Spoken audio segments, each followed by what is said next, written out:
안녕하세요. 15년차 국어교사 친절한 영아쌤입니다. 지난 영상에서 초등 받아쓰기 솔루션으로 받침의 발음을 설명드렸습니다. 오늘은 이어서 받침의 발음에 관련된 두 가지를 더 설명드리도록 할게요. 지난 영상에서 말씀드렸던 받침의 발음 두 가지 원리 기억하시나요? 첫 번째는 음절의 끝소리 규칙이라고 해서 우리말 종성에 모든 자음이 다 올 수 있지만 소리가 날 수 있는 것은 딱 7가지. 그 7가지를 대표음이라고 하고 대표음에 속하지 않은 다른 자음이 오면 대표음으로 바꾸어 소리가 난다 라고 설명을 드렸습니다. 그리고 두 번째로 연음에 대해서 말씀을 드렸는데요. 이 연음이라고 하는 것은 뒤에 모음으로 시작되는 말이 올 때 앞말의 받침이 모음 자리로 두 번째 음절의 모음 자리로 밀려가서 소리가 나는 현상을 의미합니다. 오늘은 받침의 발음 두 번째입니다. 받침 중에서 많이 사용되는 격받침과 히읗 받침의 발음에 대해서 함께 알아보도록 하겠습니다. 초등 국어 교과서 2학년 2학기 6단원을 보시면 이 겹받침의 발음에 대해서 배우게 됩니다. 이 겹받침은 쌍받침과 달리 종성에 2개의 자음이 사용이 되었습니다. 그래서 이 2개의 자음 중에 하나는 남고 하나는 탈락됩니다. 이때 남은 자음이 음절의 끝소리 규칙에서 얘기하고 있는 7개의 자음에 속하지 않는다면 다시금 이 7개의 자음 중에 하나로 바꾸어서 소리를 내게 됩니다. 규정을 한번 보실게요. 표준 발음법 4장의 10항과 11항인데요. 10항과 11항을 보시면 다만하고 예외 조항이 있어서 학생들과 수업을 할 때도 보면 상당히 헷갈려하는 부분이 있습니다. 그래서 표로 정리해서 같이 한번 보도록 하겠습니다. 자, 10항과 11항에서 각각 겹받침을 나누어 설명을 하고 있는데요. 10항에 나오는 겹받침은 모두 첫째 자음으로 발음을 하고요. 11항에 나오는 겹받침은 둘째 자음으로 발음을 하는 것이 규칙으로 되어 있습니다. 예시를 한번 보겠습니다. 10항의 첫 번째 예시를 보시면 넋이라고 하는 단어가 나오는데요. 기역과 시옷 두 개의 자음 중에서 두 번째 자음인 시옷은 탈락되고 첫째 자음인 기역으로 발음을 합니다. 세 번째 예시를 보시면 할다라고 하는 단어가 나오는데요. 받침에 사용된 리을과 티읕 두 개의 자음 중에서 티읕은 탈락되고 리을로 발음됩니다. 11항은 10항과 반대죠. 둘째 자음으로 발음을 하는 경우입니다. 두 번째 줄에 있는 예시 읍다를 보시면 받침에 리을과 피읍 두 가지 자음이 사용이 되었는데요. 첫 번째 자음인 리을은 탈락되고 두 번째 자음인 피읍이 남아서 소리를 내게 됩니다. 그런데 이 피읍은 대표음 7개 중 하나가 아니므로 이 피읍은 대표음인 비읍으로 바뀌어 이 단어의 표준 발음은 읍다가 됩니다. 자, 그럼 다만에 해당되는 내용을 한번 보실게요. 자, 10항의 다만은 겹받침 리을, 비읍에 대한 설명인데요. 자, 리을, 비읍은 10항에 속해 있는 예시이므로 두 번째 자음은 탈락되고 첫 번째 자음 리을로 발음하는 것이 원칙입니다. 예시의 두 번째에 나오는 넓다라고 하는 단어를 보면 리을과 비읍 두 개의 자음 중에서 비읍이 탈락되고 리을로 소리를 내고 있죠. 하지만 이 리을 비읍 겹받침의 경우에는 예외가 있습니다. 자, 밥다라는 단어는 밥다, 밥소. 우리 보통 발다, 발소라고 잘못 발음하는 경우가 많은데 이 밥다, 밥소가 표준 발음입니다. 마찬가지로 동일한 널이라고 하는 어간이 사용되었지만 넙죽하다, 넙둥글다의 경우에는 리을이 아니라 비읍 대표음으로 발음을 하게 됩니다. 11항은 둘째 자음으로 발음하는 것이 원칙이었는데요. 리을 기역의 경우에는 예외가 있습니다. 자, 일단 예시의 첫 번째 줄을 한번 보실게요. 리을 기역이 사용된 두 가지 단어가 나와 있는데 11항에 따르면 둘째 자음인 기역으로 발음을 해야 하죠. 그래서 읽다, 막다가 표준 발음입니다. 하지만 용언의 어감 발음 리을 기역은 기역 앞에서는 리을로 발음한다 라고 하는 예외 조항이 붙어 있습니다. 그럼 용언과 어간에 대해서 먼저 간단히 설명을 드려야 할 것 같아요.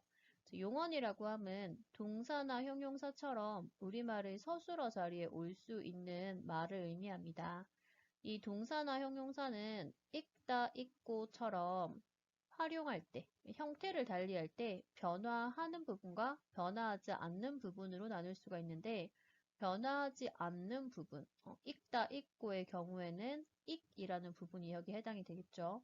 이 부분을 간이라고 하고, 변화하는 부분, 다, 고와 같은 부분을 어미라고 얘기를 합니다. 자, 그러면 읽다이지만 뒤에 기억이 오면, 두 번째 음절에 기억이 오면 읽고가 아니라 읽고가 표준 발음이 됩니다. 막다가 표준 발음이지만 뒤에 기억이 오면 막게가 아니고 말게가 표준 발음이 됩니다. 실은 이 부분은 문법 수업을 반복해서 하는 저도 질문을 받으면 순간 헷갈리는 부분입니다. 그래서 학생들에게 이런 식으로 대표 예시를 반복적으로 보면서 눈에 익혀두라고 충고를 해주는 편입니다. 아이에게도 평소에 자주 말을 해주어서 습관적으로 표준 발음을 할 수 있도록 도와주는 것이 좋습니다. 자, 그러면 지난번에 같이 살펴보았던 연음이 겹받치면 어떻게 일어날까 한번 보도록 하겠습니다. 실은 이 규정도 지난 영상에서 함께 보여드렸는데요. 14항이 겹받침이 모음으로 시작되는 조사, 어미, 전미사와 결합되는 경우에 대해 설명을 하고 있습니다. 두 개의 자음이 사용이 되었으니까 그중 뒤에 것만을 뒤음절 첫소리로 옮겨서 발음을 하게 되는데 이 경우에 시옷은 된소리로 발음을 하게 됩니다. 초등 국어 교과서 2학년 2학기 6단원에 가면 겹받침의 발음에 대해서 배우게 됩니다. 요 세 가지 예시가 교과서에 제시가 되어 있는데요. 안자부터 보시면 받침에 니은과 지읒 두 개의 자음이 사용되었는데 두 번째 자음이 두 번째 음절의 첫 소리로 그대로 옮겨갔죠. 없이의 경우에는 두 번째 자음인 시옷이 두 번째 음절의 첫 소리를 옮겨가면서 된소리인 쌍시옷으로 발음이 나게 됩니다. 그렇다면 많이는 히읗이 없어지고 니은이 뒷자리로 밀려나서 두 번째 음절의 첫 소리로 발음이 된 것 같은데 이거는 어떻게 발음이 된 것인지 히읗 받침에 대한 규정을 한번 살펴보도록 하겠습니다. 받침 히읗도 여러 가지 경우가 있어서 표준 발음 12항에서 아주 자세하게 다루고 있습니다. 우선 12항의 1을 한번 보실게요. 히읗 뒤에 기역, 디귿, 지읒이 결합되는 경우에는 뒤 음절의 첫 소리와 합쳐서 키역, 티귿, 치읓으로 발음한다 라고 되어 있는데요. 거센 소리인 키역, 티읕, 치읓으로 발음이 되기 때문에 이것을 거센 소리 되기라고 합니다. 자, 여기 예시에 보시면 다치다, 시키다, 마치다 라고 하는 예시가 나오는데 받침의 디귿과 히읗이 합해져서 치읓, 받침의 기역과 히읗이 합해져서 키역, 받침의 지읒과 그 다음 음절의 히읗이 합해져서 치읓 이렇게 거센 소리로 축약되어서 소리가 나는 모습을 살펴볼 수가 있습니다.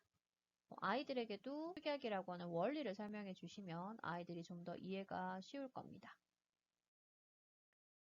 받침 히읗의 발음에 관한 12항도 상당히 여러 가지 내용을 다루고 있어서 표로 정리해서 한번 살펴보도록 하겠습니다. 12항의 1은 앞서 설명을 드렸고요. 12항의 2를 보시면 받침 히읗 뒤에 시옷이 오는 경우에 히읗은 탈락되고 시옷은 쌍시옷으로 된소리로 발음이 됩니다. 나쏘와 같은 예시를 보시면 받침에 있던 히읗은 탈락했고 자, 두 번째 음절에 나오는 소가 소로 된소리로 발음이 나게 되죠. 12항의 3 붙임과 12항의 4는 히읗이 탈락되는 예시를 보여주는데요. 자, 12항의 3 붙임의 예시부터 보시면 안내라고 하는 단어를 보면 받침에 니은, 히읗이 있고 두 번째 음절에 니은이 오는데 자, 히읗이 탈락되었죠. 12항 4의 예시를 보시면 나아라고 하는 단어가 나옵니다. 실제로 발음을 할 때는 첫 번째 음절 받침의 히읗이 탈락되고 소리가 나기 때문에 의외로 학생들이 맞춤법에서 많이 틀리는 부분이기도 하죠. 자, 그러면 우리가 앞서 살펴보았던 2학년 2학기 6단원 예시 중에서 많이는 어느 경우에 해당이 될까요? 그렇죠. 12항 4에 해당이 되겠죠. 많이의 경우에는 받침에 니은과 히읗이 사용이 되었는데 뒤에 오는 이가 모음으로 시작되고 접사인 형식 형태소이므로 히읗이 탈락되어서 많이로 발음을 합니다. 오늘 받아쓰기 솔루션 받침의 발음 두 번째 시간이었는데요. 어떠셨나요? 받침의 발음이 실은 받아쓰기에서 설명이 필요한 문법적인 내용 중에서 거의 반틈 정도라고 생각하시면 됩니다. 그만큼 많은 양을 함께 살펴본 것이고요. 한 번에 다 이해하기 힘드실 수 있습니다. 그래서 혹시 눈으로 된 시각적인 자료가 또 필요하신 분은 영상과 함께 보실 수 있도록 제가 블로그 포스팅에도 올려두었으니까 참고해 주시면 좋을 것 같습니다. 자, 무조건 외워라 보다는 아이를 좀 더 도와줄 수 있다. 그리고 올바른 문법 의식과 표준 발음에 대한 인식이 나중에 아이가 고등학교에 가서 문법 공부를 할 때 훨씬 수월하게 도와줄 수 있다. 라는 점을 기억하시고 조금 더 힘내시기 바랍니다. 다음 영상에서는 자음 동화에 대해서 같이 한번 살펴보도록 하겠습니다. 오늘도 영상 봐주셔서 감사합니다.